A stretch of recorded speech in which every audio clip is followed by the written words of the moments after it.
വിശ്വാസത്താൽ രാഹാബ് എന്ന വേശ്യ ഒറ്റുകാരെ സമാധാനത്തോടെ കൈക്കൊണ്ട്. നമ്മളായിരുന്നെങ്കിൽ എങ്ങനെ വിശ്വാസത്താൽ സിസ്റ്റർ രാഹാബ്, മിനിമം അത്രയെങ്കിലും ഒന്ന് എഴുതണ്ടേ? വിശ്വാസത്താൽ രാഹാബ് സഹോദരി. പക്ഷെ എന്താണ് ഇവിടെ എബ്രായ ലേഖനോർത്ത് എഴുതിയിരിക്കുന്നത്?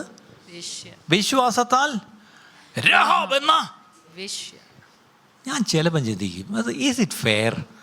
അവളെ അപ്പോഴെങ്കിലും പറഞ്ഞപ്പോൾ ആ വാക്കങ്ങ് ഒഴിവാക്കിക്കൂടെ? ദൈവത്തിൻ്റെ പരിശുദ്ധാത്മാവിന് തെറ്റുപറ്റുന്നില്ല. ഒരു പക്ഷേ എല്ലാവരും അവളെ അങ്ങനെ വിളിക്കട്ടെ. പക്ഷേ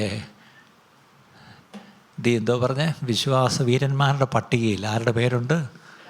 അവളുടെ പേരുണ്ട്.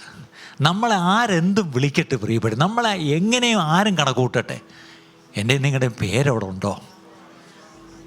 വിശ്വാസ വീരന്മാരുടെ പട്ടികയിൽ നമ്മുടെ പേരുണ്ടോ പ്രിയപ്പെട്ടവരെ?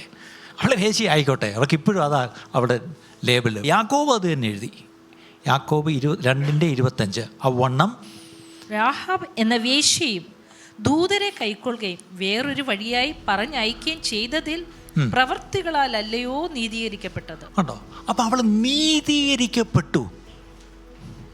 അവിടെ ലേബിള് വേശ്യെന്നാ, പക്ഷെ അവളൊരു നീതി പ്രവൃത്തി ചെയ്തു. പക്ഷെ അത് ദൈവം നീതിയായി കണക്കിട്ട് എന്ത് ചെയ്തു?